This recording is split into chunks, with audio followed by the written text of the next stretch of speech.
We're talking about how this is going to, why this is concerning for our kids, because they're now growing up really kind of becoming addicted to dopamine, that quick hit. And that is the problem, which is we know that just like alcohol, gambling, nicotine, we know that our cell phones release a burst of dopamine.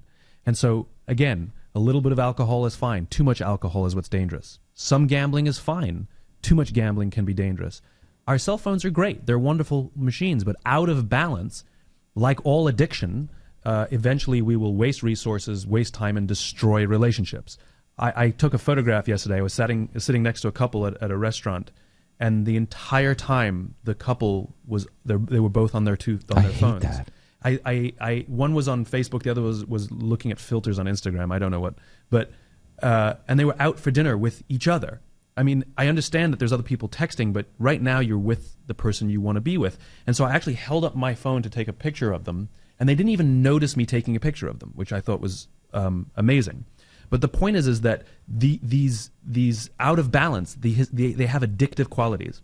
And so the concern is that as teenagers, as they go through adolescence, like alcohol, they have social media and they have their phones, and they accidentally are forming neural connections where when they're going through times of stress and they should be relying on each other, they're turning to machines.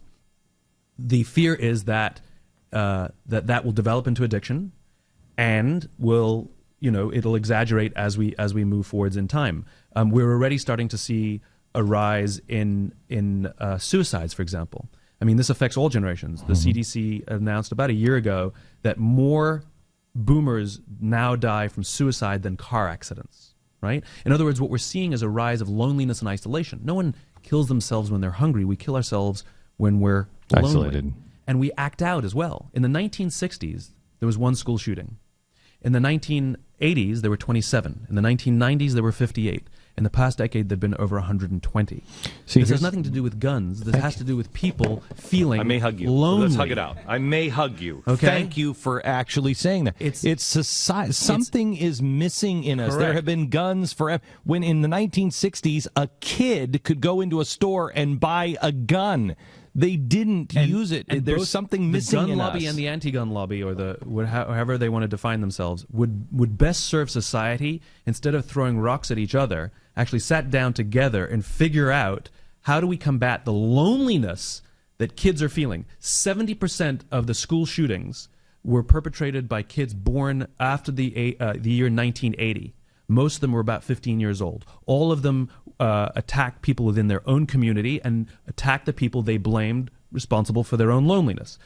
Just recently at UC Santa Barbara, the shootings there, that kid made those horribly chilling videos, and he expressed how he felt lonely and isolated because he was a virgin, and he sought to find comfort on online support groups.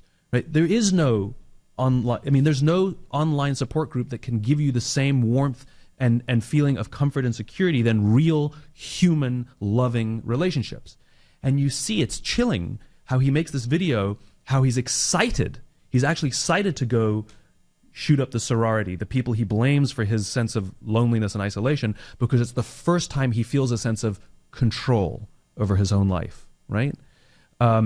Alcoholics Anonymous is such a great example of how we solve the problem of addiction and our over-reliance on our addiction to social media and our cell phones. Alcoholics Anonymous has been very successful helping alcoholics beat this disease of alcoholism, this dopamine addiction, for 75, 80 years. We know it. We sometimes joke about the 12 steps, the 12-step program. The first step is admitting we have a problem. So maybe we as a society can admit that we have an over-reliance, and maybe some of us are addicted to our phones and to social media. That's step one. And Alcoholics Anonymous knows that if you master all 11 steps, but not the 12th, you're done. You'll probably start drinking again. Yep. However, if you master the 12th step, you will beat the disease. The 12th step, Service. The commitment to help another alcoholic. We have an entire section in the bookshop called self-help. We have no section in the bookshop called help others. We have become all about ourselves, and yet the amazing thing is, if you want to find the job you love, help somebody who's trying to find the job they love. If you want to try and find someone to love, help somebody else who's trying to find someone who's looking for love. If you want to find happiness, help somebody else who's looking. That's how we do it. And it feels so good when we do that it actually encourages us to want to do it more. We are built for service.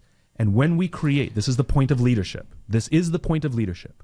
When we create environments in which we feel safe amongst each other, we will look after each other.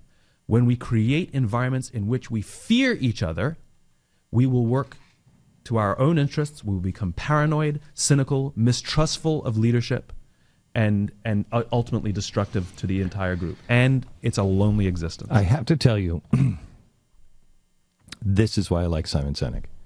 Because I have not been able to articulate it. I just know these things to be true, and I haven't been able to hold on to it. But anyone who has been in our audience when we go to Restoring Love, Restoring Courage, Restoring Honor, when we have done Man in the Moon, when you are there and you're together as a community, you know that everybody's got your back.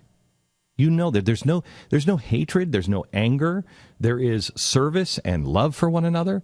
You connect with people who you feel like you've known for your whole life, but you don't. They're strangers to you. You don't know those people, but you feel like you do because we have common values. And those values are not politics. They're just, I just want to be a good person. I just want to help you. How can I help you? It's embarrassing that I have a career. Okay? I'm ashamed that I have a career, right? I talk about trust. I talk about cooperation. I talk about looking out for the guy next to you. Like, I talk about really basic stuff, and that there's a demand for my work is quite frankly a little